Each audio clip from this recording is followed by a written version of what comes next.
नमस्ते बच्चों, एक बार फिर से आपका स्वागत है हमारे इस YouTube चैनल AMS संपूर्ण ज्ञान पे। और आज हम फिर से लेके आए हैं आप लोगों के लिए कक्षा 8 बिहार बोर्ड के कक्षा 8 का ये हमारी दुनिया बुक का इकाई 1 का ख है। इससे पहले हम लोगों ने इकाई 1 और संसाधन को पढ़ा है, तो आज हम लोग इकाई 1 का ख पढ़ेंगे। इसमें वन एवं वन्य प्राणी संसाधन। वन एवं वन्य प्राणी यानी वनों में रहने वाले जो जीव जंतु हैं वो हमारे संसाधन हैं, कैसे हैं, क्या है, इसको हम लोग आज के इस क्लास में देखेंगे, सीखेंगे, पढ़ेंगे।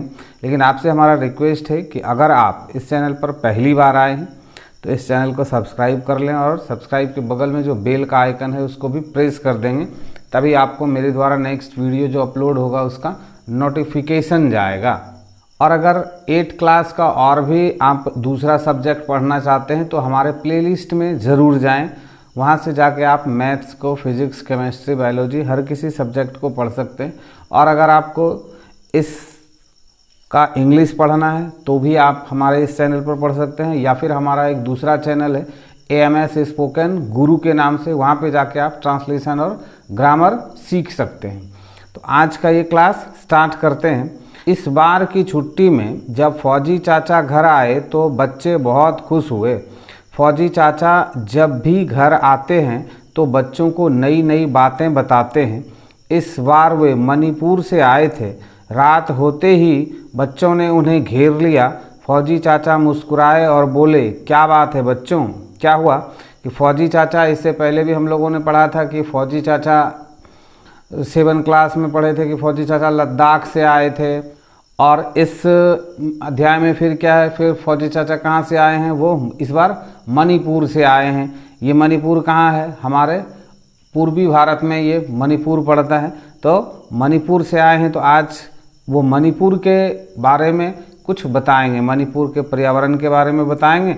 तो उसमें से हमको पता चलेगा कि वहाँ किस किस तरह के संसाधन उपलब्ध हैं। सलमा ने पूछा, चाचा सुनते हैं मणिपुर में बहुत जंगल है। फौजी चाचा ने कहा, हाँ, इस बार मैंने जंगलों के बारे में बहुत सारी जानकारियाँ इकट्ठा की है। आओ मैं तुम्हें बताता हूँ। ऐसा कहा जाता है कि वन है तो हम हैं। क्या कहा जाता है? वन है यानी जंगल है तो हम हैं, अगर जंगल नहीं हो तो हम नहीं होंगे। वन मानव के आर्थिक जीवन का एक प्रमुख अंग है। विश्व में ऐसे कई क्षेत्र हैं जहां सघन वन पाए जाते हैं। ये वन विभिन्न किस्मों की लकड़ियां देने के साथ पशु पक्षियों एवं जीव जंतुओं को आश्रय प्रदान करने का भी काम करती है। वन जब होता है तो उससे क्या होता है? जंगल जब होता है तो उससे क्या होता है? उसमें जीव जंतु, पक्षियां, हाथी, शेर, ये सभी रहते हैं। और क्या होता है? बड़े बड़े और कीमती लकड़ियाँ भी हमें जंगलों से प्राप्त होते हैं। वन या पेड़ पौधों का विकास प्राकृतिक चयन की पद्धति से होता है। किसी क्षेत्र में प्राकृतिक रूप से उगने वाले पेड़ पौधों, घास, झाड़ियाँ इत्यादि को सम्मिलित रूप से प्राकृतिक वनस्पति कहा जाता है। प्राकृतिक वनस्पति किसको कहा जाएगा? जो खुद से तैयार होता है, जिसको मनुष्यों के द्वारा लगाया नहीं जाता है, वो क्या कहलाएगा? प्राकृतिक वनस्पति कहलाएगा। क्षेत्रीय आधार पर जब किसी बड़े क्षेत्र पर प्राकृतिक रूप से पेड़ पौधे का विकास होता है तो उसे वन कहा जाता है। वन हम किसको कहते हैं? एक बड़े से भूभाग पे जब प्रकृति के द्वारा स्वतः पेड़ पौधों का विकास हो जाता है और वहाँ मनुष्य नहीं रहते हैं तो, या फिर बहुत कम रहते हैं, बहुत अधिक मात्रा में पेड़ पौधे ही होते हैं, तो ऐसे क्षेत्र को हम वन क्षेत्र कहते हैं या वन कहते हैं। आजकल समाज की पर्यावरण संबंधी ज़रूरतों को पूरा करने के लिए भी वनों का विकास किया जाता है। समाज के पर्यावरण संबंधी यानी हम लोग जहाँ रह रहे हैं वहाँ ऑक्सीजन की आवश्यकता है, पानी की आवश्यकता है, तो इन सब आवश्यकताओं की पूर्ति करने के लिए लकड़ियों की आवश्यकता है, फर्नीचर के लिए लकड़ी की आवश्यकता है। तो इन सब आवश्यकताओं की पूर्ति करने के लिए क्या होता है? वनों का विकास किया जाता है, जिसे सामाजिक वानिका कहा जाता है। पर्यावरणीय दृष्टि से किसी देश या क्षेत्र में क्या है इसको आगे जाके पढ़ेंगे, लेकिन इससे पहले देखिए जानकारी है। भारत में सबसे अधिक वन प्रतिशत वाला राज्य कौन सा है? मिजोरम है। और अभी हम लोग किसके बारे में पढ़ रहे हैं? मणिपुर के बारे में। जबकि सबसे अधिक वन क्षेत्र वाला राज्य मध्य प्रदेश है। कहाँ, वहाँ पे कितना वन प्रतिशत है? 77.7। और मिजोरम में वन कितना है? 91.27%। तो मिजोरम जो है वो मतलब सबसे अधिक घना राज्य वाला वनों का जो प्रतिशत है वो सबसे अधिक कहाँ है? मिजोरम में। जबकि सबसे अधिक वन क्षेत्र वाला राज्य कौन सा है? वो है मध्य प्रदेश। कम से कम 33% भूभाग पर वन का विस्तार होना चाहिए। हम जिस जगह पे रह रहे हैं, जिस जलवायु में रह रहे हैं, जिस पृथ्वी पर रह रहे हैं, उस क्षेत्र में कम से कम 33% जो है वो वन का क्षेत्र होना चाहिए। महेश बोला, फौजी चाचा वनों में अलग अलग किस्म के पौधे पाए जाते हैं। फौजी चाचा बोले हाँ, विश्व में लगभग 10 लाख प्रकार की वनस्पतियां पाई जाती है। वन एक महत्वपूर्ण संसाधन है। संसाधन क्या है? इससे पहले हम लोगों ने इसी बुक में पढ़ चुका है। संसाधन किसको बोलते हैं? जिससे कई प्रत्यक्ष एवं अप्रत्यक्ष लाभ होते हैं। प्रत्यक्ष का मतलब सीधा और अप्रत्यक्ष का मतलब पीछे से घुमा फिरा के। जैसे कि प्रत्यक्ष लाभ आपको क्या होता है कि वो ऑक्सीजन देता है और आप ऑक्सीजन ग्रहण करते हैं, या फिर प्रत्यक्ष लाभ में आप देते हैं कि जंगलों से आपको लकड़ी प्राप्त होता है, और अप्रत्यक्ष लाभ क्या होता है कि वो ऑक्सीजन छोड़ती है और हम उसको ग्रहण करते हैं, तभी हम जीवित रह पाते हैं, जिस चीज़ को हम देख नहीं पाते हैं। तो वो क्या हो गया? अप्रत्यक्ष। और प्रत्यक्ष जिसको हम देख पा रहे हैं कि वनों से हम लकड़ियों को प्राप्त कर लेते हैं। लेकिन अप्रत्यक्ष में क्या है? वन है तभी बारिश होती है, नहीं तो फिर बारिश नहीं हो पाएगी। इसलिए पृथ्वी के विषुवतीय प्रदेशों में पाए जाने वाले घने वनों को पृथ्वी का फेफड़ा कहा जाता है। विषुवतीय क्षेत्रों में क्या होता है? घने वन पाए जाते हैं, तो इसलिए उस क्षेत्र को, पृथ्वी पर जो विषुवतीय क्षेत्र है, आप जब 9 क्लास में जाएंगे तो आपको इस पृथ्वी के बारे में उसके फर्स्ट चैप्टर में ही सब कुछ पढ़ने के लिए मिल जाएगा। तो उसमें आपको पता चलेगा कि ये विषुवत रेखा क्या होता है, कर्क रेखा क्या होता है, भूमध्य रेखा क्या होता है, अक्षांश क्या होता है, देशांतर क्या होता है, वो वहाँ पढ़ेंगे। अगर आप अभी जानना चाहते हैं तो हमारे 9 क्लास के इस भूगोल कक्षा का 9 क्लास का जो प्लेलिस्ट है उसमें जाके देखेंगे तो आप उसको समझ पाएंगे। क्योंकि यहाँ भारी मात्रा में कार्बन डाइऑक्साइड का अवशोषण एवं ऑक्सीजन का उत्सर्जन होता है। जब बहुत अधिक जंगल होंगे तो वहाँ पेड़ पौधे बहुत अधिक होंगे, तभी तो जंगल हैं। और पेड़ पौधे जब अधिक हैं तो वो कार्बन डाइऑक्साइड जो वातावरण में है, गाड़ियों से और फैक्ट्रियों से और कूड़े कचरों से जो निकल के कार्बन डाइऑक्साइड हमारे इस वातावरण में फैला हुआ है, उसको वो पौधे जो है अवशोषित कर लेते हैं और वो ऑक्सीजन को छोड़ते हैं, जिसको हम ग्रहण करते हैं। क्या आप जानते हैं हिमालयन यव नामक पौधे से प्राप्त रसायन से कैंसर के उपचार हेतु दवाइयाँ बनाई जाती है। कैंसर जो सबसे खराब बीमारी है, खतरनाक बीमारी है, पैसे वालों के लिए तो थोड़ा बहुत ठीक है, लेकिन गरीब लोगों के लिए क्या है, वो बहुत ही खराब है, क्योंकि उसमें इतने खर्च होते हैं कि लोग करवा नहीं पाते हैं। तो ऐसी बीमारी का भी दवा जो है वो किससे बनता है? हिमालयन यव नामक जो पेड़ है उसके रसायन से कैंसर रोग का दवाई बनाया जाता है। वन संसाधन का वितरण, वितरण मतलब अलग अलग भागों में बांटना। फौजी चाचा बोले, अरे वाह, तुम लोगों को तो सब पता है। अच्छा, अब मैं तुम्हें वन संसाधन के वितरण एवं उसके वितरण को प्रभावित करने वाले कारकों के बारे में बताता हूँ। वितरण मतलब बांटना, विभाजित करना, अलग अलग भागों में उसको विभक्त करना। तो उसको विभक्त करने में जो कारण व्याप्त होते हैं उसके बारे में चाचा बता रहे हैं। सभी बच्चे ध्यान से सुनने लगे। फौजी चाचा ने कहा, वन संसाधनों के विकास एवं वितरण को प्रभावित करने वाले कारकों में जलवायु है।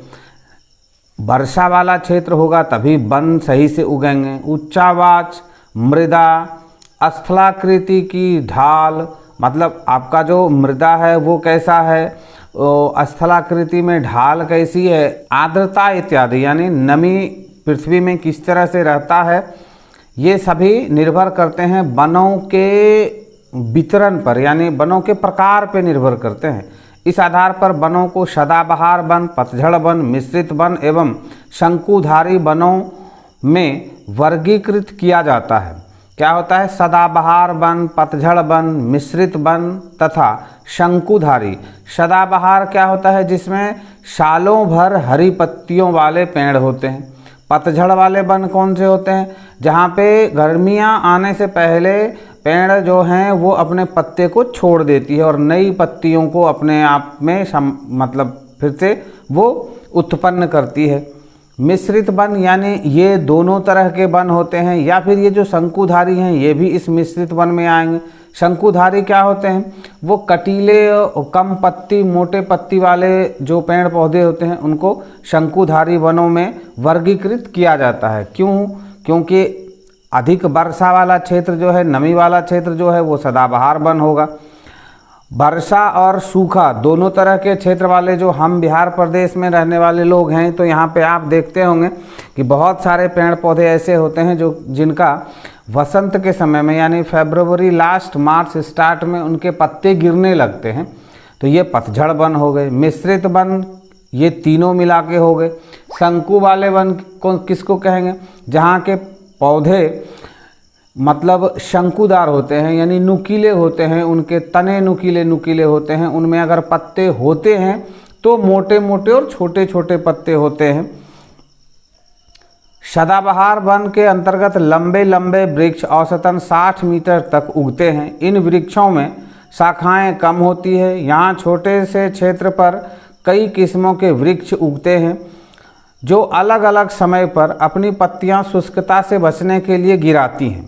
परिणामतः वह वन कभी भी एक साथ पत्ता रहित नहीं होता। सदाबहार वन में क्या है? हमेशा जो है सो वन हरा भरा बना रहता है, इसलिए इसे सदाबहार वन कहा जाता है। अमेज़न दक्षिण अफ्रीका में इन वनों को सेल्वा कहा जाता है।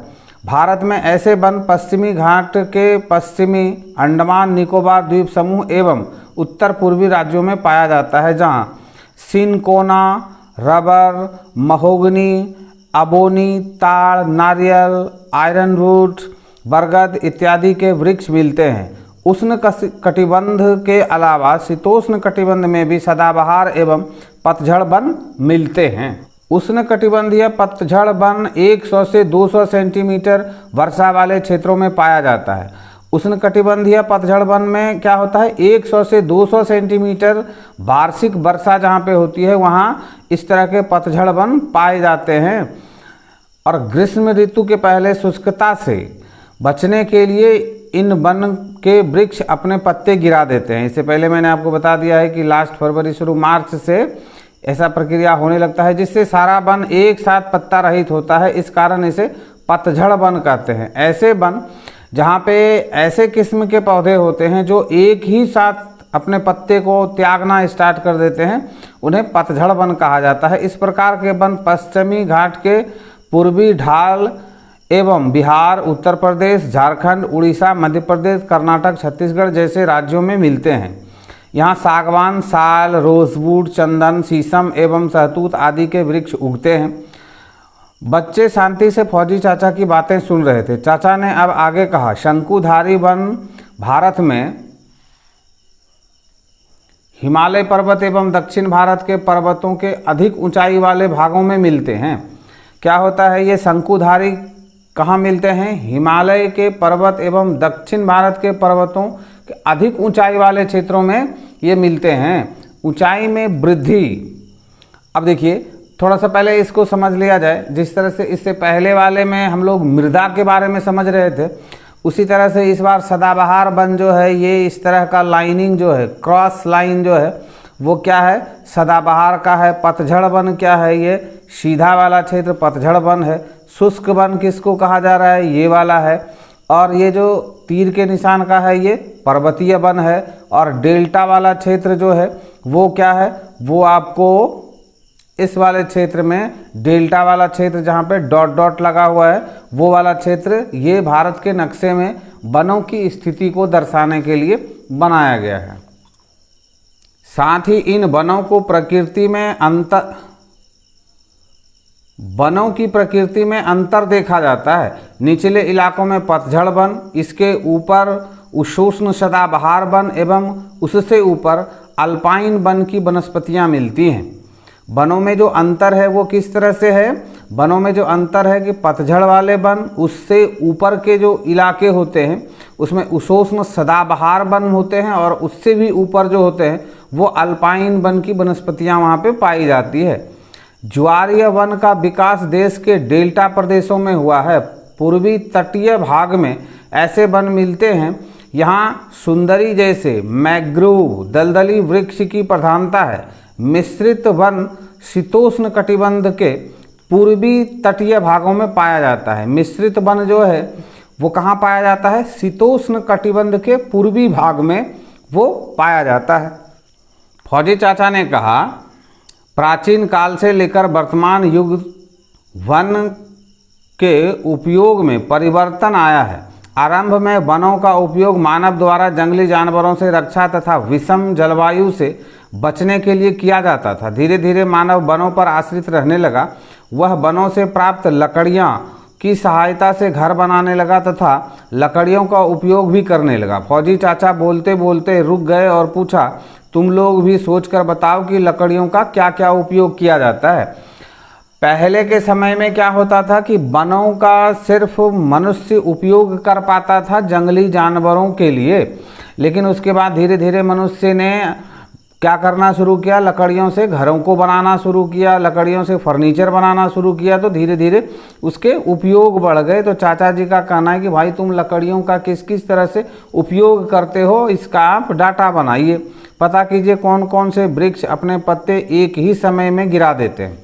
इस चीज़ को पता कीजिए। अगर आप इस बुक को पढ़ रहे हैं, इस 8th क्लास के हमारी दुनिया बुक को आप पढ़ रहे हैं, तो इसका मतलब है आप बिहार से हैं, और बिहार से हैं तो आपको पता होगा कि पीपल का पेड़, बरगद का पेड़, अमरूद का पेड़, शीशम का पेड़, ये क्या है, सागवान का पेड़, ये अभी अपने पत्तियों को त्याग रहे होते हैं।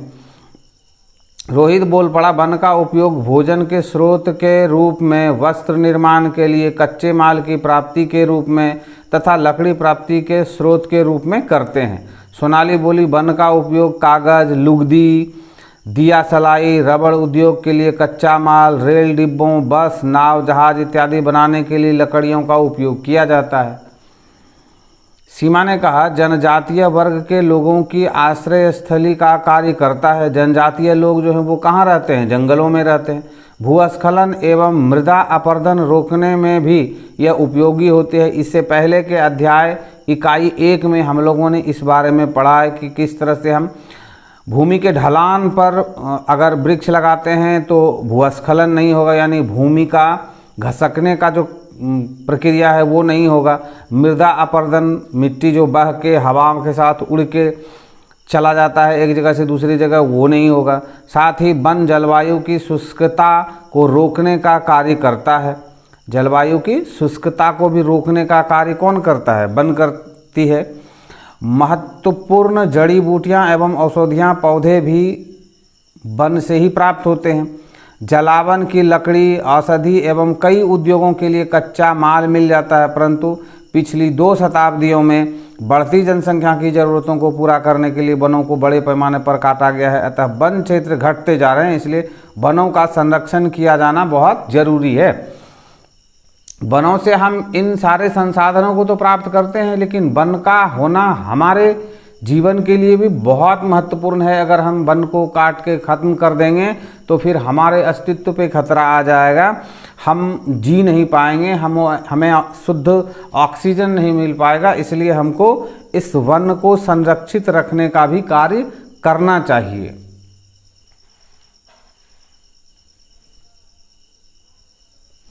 फौजी चाचा ने आगे बताया, वन और जीवों के बीच गहरा संबंध होता है। यहाँ कई जीव जंतु अपना जीवन व्यतीत करते हैं, जिसमें मांसाहारी जीव जैसे शेर, बाघ आदि, शाकाहारी जीव जैसे हिरण, हाथी आदि, अभयचर जीव जैसे मेढक, कछुआ आदि, सरोरीप जीव जैसे सांप, छिपकली, जोंक, केंचुआ इत्यादि पाए जाते हैं। ये सभी जो हैं कहाँ रहते हैं? जंगलों में। और हम जब इनको काट के ख़त्म कर देंगे तो या तो इनका अस्तित्व खत्म हो जाएगा या फिर वो शहरों में आ जाएंगे। तो इससे हम मनुष्यों का जीवन जीना दूभर हो जाएगा। इन जीवों के अलावा कई प्रकार की पक्षियाँ भी मिलते हैं। इन्हीं जीवों में से बाघ को भारत का राष्ट्रीय पशु तथा मोर को राष्ट्रीय पक्षी एवं हाथी को विरासत पशु घोषित किया गया है। क्या है?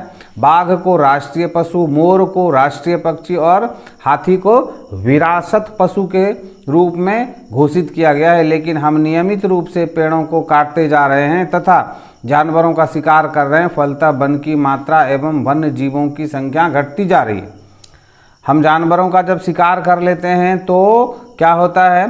जंगल जो है वो मनुष्यों के लिए सुरक्षित हो जाता है और फिर मनुष्य उस लकड़ियों को काट के और फिर वहाँ खेती के योग्य ज़मीन बनाने लगते हैं और फिर वहाँ जीवन जीना शुरू कर देते हैं, घर मकान बनाने लगते हैं, फैक्ट्रियाँ लगाने लगते हैं। इससे वन क्षेत्र घटते जा रहा है जो आने वाले पर्यावरण के लिए बहुत ही नुकसानदेह है। महेश ने कहा, तब तो हमें इसकी सुरक्षा पर ध्यान देना आवश्यक है। फौजी चाचा बोले, निश्चित रूप से सरकार द्वारा वन एवं वन्य जीव के संरक्षण के लिए राष्ट्रीय तथा अंतर्राष्ट्रीय स्तर पर कई कार्यक्रम किए जा रहे हैं। सर्वप्रथम 1970 में botanical survey of India Kolkata तथा वन अनुसंधान संस्थान देहरादून द्वारा संकट में घिरे पादप प्रजातियों की एक सूची तैयार की गई जिसे रेड डाटा बुक नाम दिया गया था। क्या हुआ? राष्ट्रीय एवं अंतर्राष्ट्रीय स्तर पर वनों को संरक्षित करने के लिए, वन्य जीवों को संरक्षित करने के लिए एक संस्था का निर्माण किया गया है और जो कि कलकत्ता तथा वन अनुसंधान संस्थान देहरादून दोनों मिलके, ये बॉटनिकल सर्वे ऑफ इंडिया और अनुसंधान संस्थान देहरादून दोनों ने मिलके पादप प्रजातियों को के ऊपर उसको संरक्षित करने के लिए रेड डाटा नाम का बुक सूची तैयार की गई जिसका नाम दिया गया रेड डाटा बुक। अंतर्राष्ट्रीय स्तर पर विश्व पर्यावरण संरक्षण संघ इस दिशा में अनेक कार्यक्रम चला रहे हैं। वन्य प्राणियों के संरक्षण के लिए राष्ट्रीय उद्यान, अभयारण्य एवं जैव मंडल क्षेत्र विकसित किए जा रहे हैं। इस समय देश में 85 राष्ट्रीय उद्यान, 448 अभयारण्य एवं 16 जैव मंडल सुरक्षित क्षेत्र हैं। बिहार में कांवर झील, पक्षी विहार बेगूसराय, गया में गौतम बुद्ध अभयारण्य, पश्चिम चंपारण में वाल्मीकि नगर वन्य प्राणी अभयारण्य प्रसिद्ध हैं। तो ये सब क्या हैं? ये सब जीव जंतुओं को बचाने के लिए राष्ट्रीय उद्यान, अभयारण्य और जैव मंडल में जीव जंतुओं को सुरक्षित रखने के लिए, वन्य प्राणियों को सुरक्षित रखने के लिए ये सारे प्रयास किए जा रहे हैं। सीमा बोल पड़ी, चाचा हम सबों को पौधे लगाने तथा पौधों को बचाने के लिए जानवरों के साथ क्रूर व्यवहार भी नहीं करने की शपथ लेनी चाहिए ताकि इनकी रक्षा कर हम अपना जीवन भी सुरक्षित कर सकें। सीमा ने क्या कहा कि पेड़ पौधे को भी नहीं काटना चाहिए, हमको पेड़ पौधे लगाने चाहिए और जीव जंतुओं के साथ हमें एक मानवीय व्यवहार करना चाहिए। हमको उनका संरक्षण करना आवश्यक है क्योंकि वो सुरक्षित हैं तभी हम भी सुरक्षित हैं। महेश बोल उठा, बिल्कुल सही, हम सब तो ऐसा करेंगे ही, दूसरों को भी ऐसा करने के लिए प्रेरित करेंगे। फौजी चाचा बच्चों की बातें सुनकर बहुत खुश हुए। ये अध्याय यहीं पे समाप्त होता है और मुझे उम्मीद है कि आप इस अध्याय को अच्छी तरह से समझ पाए होंगे। थोड़ा सा ये नहीं दिख रहा था तो आप उसको अपने बुक से देख के समझ लेंगे। आपको पढ़ाते समय ये वाला भाग छूट गया था, तो मुझे उम्मीद है कि आप वीडियो क्लास को देखते हुए यहाँ तक आ गए होंगे। तो अभी तक आपने अगर इस चैनल को सब्सक्राइब नहीं किया है तो आप सब्सक्राइब ज़रूर कर लेंगे और वीडियो अच्छा लगा हो तो लाइक ज़रूर करेंगे। मिलते हैं हम इसके अगले अध्याय में।